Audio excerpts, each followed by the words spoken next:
Arun IPS மாற்றப்பட்டது ஏன்? வழக்குகளும் சர்ச்சைகளும். யார் இந்த மகேஸ்வரி?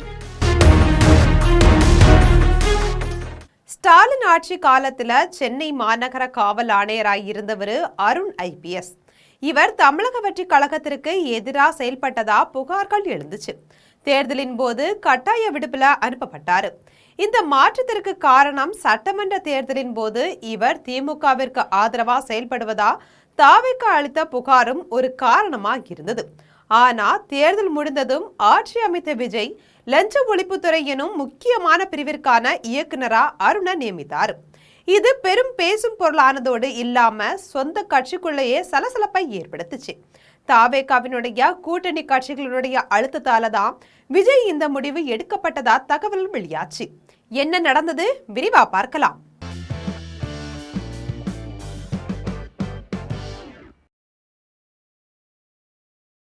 இந்த நிலையில தான் நியமிக்கப்பட்ட 2 மாதங்கள்ல லஞ்ச ஒழிப்புத்துறை இயக்குனர் பதவி பறிக்கப்பட்டு காவல்துறை அகாடமி இயக்குனர் பதவி வழங்கப்பட்டிருக்கு. இதற்கு பல முக்கிய காரணங்கள் இருப்பதா தகவல் வெளியாகி இருக்கு. குறிப்பா நீதிமன்றத்தினுடைய கடுமையான விமர்சனமும் ஒன்றாகும்.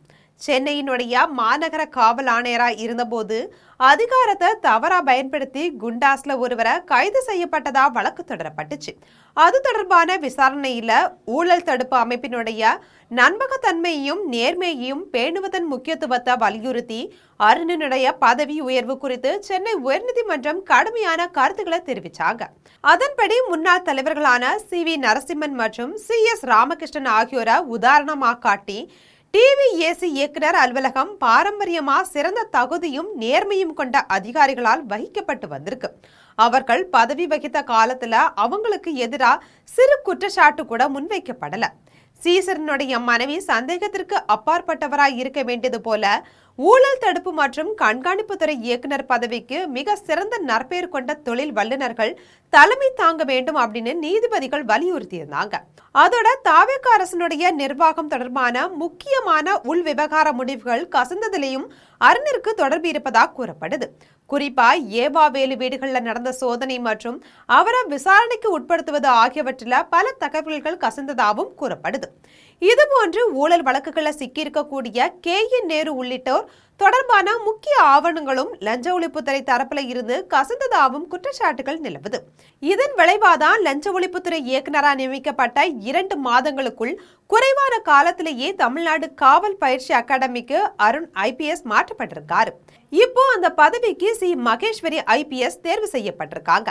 இவரு BE முடித்தவர், தமிழகத்தை பூர்வீகமா கொண்டவங்க. நேரடியா UPSC தேர்வு எழுதி IPS ஆகல. TNPSC Group 1 மூலமா தேர்வு எழுதி DSP-யா பணியில சேர்ந்தாங்க.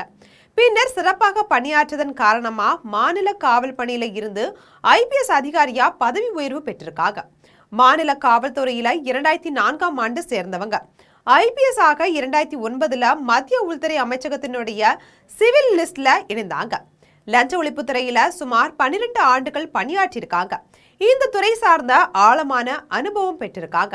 மகேஸ்வரி ADSP ஆக 2 அல்லது 3 ஆண்டுகள், SP ஆக 4 அல்லது 5 ஆண்டுகள், DIG ஆக 3 அல்லது 4 ஆண்டுகள் பணியாற்றியிருக்காங்க. தொடர்ச்சியா இல்லாம வெவ்வேறு காலகட்டங்கள்ல பதவி வகித்திருக்கதும் குறிப்பிடத்தக்கது. லஞ்ச ஒழிப்புத்துறையை கையாள்பவர்கள் பொதுவா ஆவணங்களை விரிவான முறையில படித்து தெரிந்து வச்சிருப்பாங்க.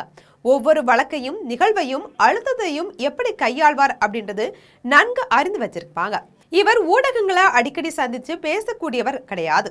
ஊடகவியாளர்கள் உடனும் பெரிய அளவுல தகவல் தொடர்பா வைத்துக் கொள்வது கிடையாது. முன்னதாக ஆவடி போக்குவரத்து காவல் ஆணையராக பணியாற்றினாரு. சேலம் DIG ஆகவும் இருந்திருக்காங்க. பொதுவா லஞ்ச ஒழிப்புத்துறையை பொறுத்தவரை DIG ரேங்க்ல இருக்கிறவதான் இயக்குனரா நியமிப்பாங்க. இந்த சூழல்ல மகேஸ்வரி IG ரேங்க்ல இருக்கிறவங்க. இதனால எதுவும் சிக்கல்கள் வருமா, விதிகள் மீறப்பட்டிருக்கதா அப்படின்ற கேள்விகள் எழுந்திருக்கு. அப்படி இருந்தாலும் மகேஸ்வரி IPS நியமனத்துல எந்தவித சிக்கலும் கிடையாது. அவருக்கு கூடுதல் பொறுப்பாகவே இந்த பதவி வழங்கப்பட்டிருக்கு. அடுத்து ADGP அல்லது DG ரேங்க்ல புதிதா இயக்குனர் நியமனம் செய்யப்படும் வர லஞ்ச ஒழிப்புத்துறை இயக்குனர் பதவியில தொடர்வாங்க. தற்போதைய வழக்கு விசாரணைகள்ல தொடர்ந்து கவனம் செலுத்துவார். குறிப்பிட்ட காலக்கெடுவிற்குள்ள இந்த பணியிடத்தை நிரப்பணும் அப்படின்னு தமிழக அரசுக்கு நிபந்தனை ஏதும் கிடையாது. அடுத்த ஓராண்டிற்கு கூட இவரே தொடரலாம். ஒருவேளை சி மகேஸ்வரிக்கு ஏடிஜிபியா பதவி உயர்வு கிடைத்தாலும் அந்த நிலையிலேயும் லஞ்ச ஒழிப்புத்துறை இயக்குனரா தொடரலாம். அப்போது அருண் ஐபிஎஸ் போல் அடுத்த ரேங்கிற்கு உயர்ந்து விடுவார். தற்போதைக்கு மகேஸ்வரி நியமனத்திற்கு விஜய் அரசிற்கு பெரிதா சிக்கல்கள் எதுவும் ஏற்பட போறது கிடையாது. இது போன்ற நாட்டு நடப்புகளை உடனுக்குடன் தெரிந்து கொள்ள ஜெம் தொலைக்காட்சியுடன் எப்போதும் இணைப்பில் இருங்கள்.